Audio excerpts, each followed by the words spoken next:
Hi welcome back to Rishka's world all in one channel. Hi friends, మీరందరూ ఎలా ఉన్నారు? బాగున్నారా? నేనైతే బాగున్నాను. ఇవాళ మన కిచెన్లో ఈజీ అండ్ సింపుల్ బీరకాయ కర్రీ అయితే చేసుకోబోతున్నాం. దానికోసం ముందుగా ప్యాన్ పెట్టుకొని ఆయిల్ వేసుకొని ఆయిల్ హీట్ అయిన తర్వాత తాలింపులు అయితే వేసుకున్నాము.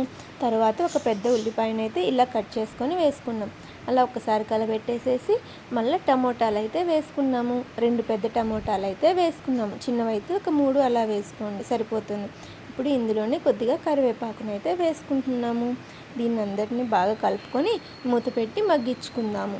ఇవి త్వరగా వేగడం కోసం కొద్దిగా సాల్ట్ అయితే వేసుకుంటున్నాను.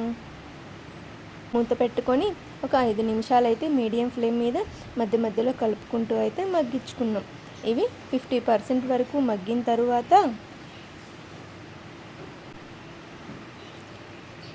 ఇలా ముక్క అనేది మెత్తబడాలన్నమాట. మెత్తబడేంత వరకు అయితే బాగా మగ్గించుకుందాం. ఇవి ఇంకొంచెం మగ్గాలి కాబట్టి మళ్ళీ మూత అయితే పెట్టుకుంటున్నాను. చూసారా, ఈ విధంగా అయితే మగ్గాలన్నమాట. ఇందులో ఎక్కువగా మనం మసాలాలు కూడా ఏమీ వేసుకోవాల్సిన అవసరం లేదు. ఇందులో కొద్దిగా అల్లం వెల్లుల్లి పేస్ట్ అయితే వేసుకుంటున్నాను. అల్లం వెల్లుల్లి పేస్ట్ని అయితే బాగా కలుపుకుందాం. మీకు బీరకాయ కూర అంటే ఇష్టమా? బీరకాయతో బీరకాయ పచ్చడి, బీరకాయ కర్రీ మాత్రమే నాకు తెలుసు. మీకేమైనా కర్రీస్ తెలిస్తే నాకు కామెంట్లో తెలియచేయండి. ఇప్పుడు బాగా కలుపుకున్న తర్వాత మనం ముందుగా కట్ చేసి పెట్టుకున్న బీరకాయ ముక్కలను అయితే ఇందులో వేసి బాగా కలుపుకుందాము. బీరకాయలో వాటర్ కంటెంట్ ఎక్కువగా ఉంటుంది కాబట్టి మనం ఎటువంటి వాటర్ అనేది పోయాల్సిన అవసరం లేదు. ఈ కర్రీలో లైట్గా సాల్ట్ వేసేస్తే అందులో ఉన్న వాటర్ అంతా బయటకు వచ్చేస్తుంది. ఈ విధంగా బాగా కలుపుకొని మూత పెట్టుకొని మగ్గించుకుందాం.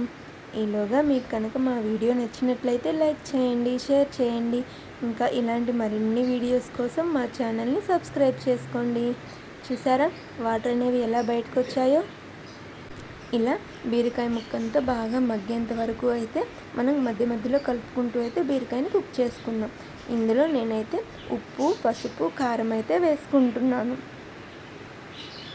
దీన్ని ఇప్పుడు బాగా కలిపెట్టుకొని మళ్ళీ మూత పెట్టేసుకొని బీరకాయలు అనేవి బాగా మగ్గేంత వరకు అయితే కుక్ చేసుకోవాలి. సాల్ట్ అది వేసాం కదా, దీని కారణంగా ఇంకా అందులో నుంచి వాటర్ అయితే ఇంకా అబ్జర్వ్ అయ్యి బయటకు వస్తుందన్నమాట.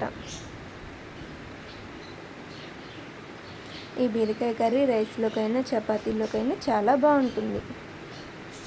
చాలా సింపుల్ కూడా చేసుకోవడం. చూసారా, ఈ విధంగా అయితే బీరకాయ అనేది కుక్ అవుతుందన్నమాట. బీరకాయ అయితే బాగా మగ్గిపోయింది. అందులో లేతకాయలు అయితే ఇంకా చాలా ఫాస్ట్గా మగ్గిపోతాయి. ఇంతే, ఈజీ అండ్ సింపుల్ బీరకాయ కర్రీ రెడీ.